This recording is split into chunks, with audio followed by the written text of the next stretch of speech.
when Yahweh permitted the Shaitan to take away all Eob's cattle, all his servants, and all his children, then Eob arose and tore his robe and sheared his head and fell down upon the ground and worshipped. And he said, Naked came I out of my mother's womb, and naked shall I return thither. Yahweh gave, and Yahweh hath taken away. Blessed be the name of Yahweh. In all this Eob sinned not, nor charged God foolishly. Eob chapter 2.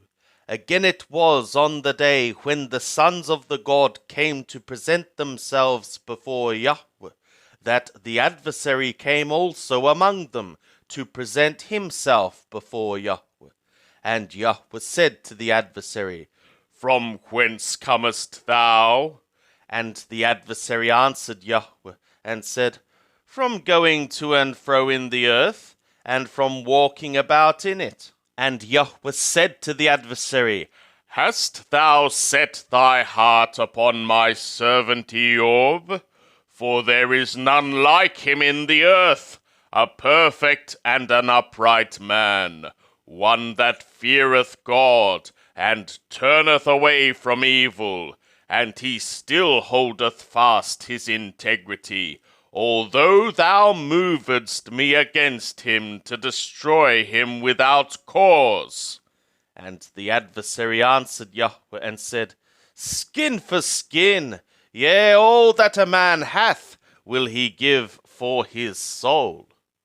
But put forth thy hand now, and touch his bone and his flesh, and he will renounce thee to thy face. And Yahweh said to the adversary, Behold, he is in thy hand, only spare his soul. So the adversary went forth from the presence of Yahweh, and smote Eob with sore boils from the sole of his foot to his crown. And he took him a potsherd to scrape himself therewith, and he sat among the ashes. Then said his woman to him, Dost thou still hold fast thy integrity? Renounce God and die. But he said to her, Thou speakest as one of the foolish women speaketh. What, shall we receive good from the hand of the God, and shall we not receive evil? In all this did not Eob sin with his lips. Now when Eob's 3 friends heard of all this evil that was come upon him, they came every one from his own place, Eliphaz the Taimani, and Baladad the Shuhi, and Thophar the Naamathi, and they made an appointment together to come to bemoan him, and to comfort him.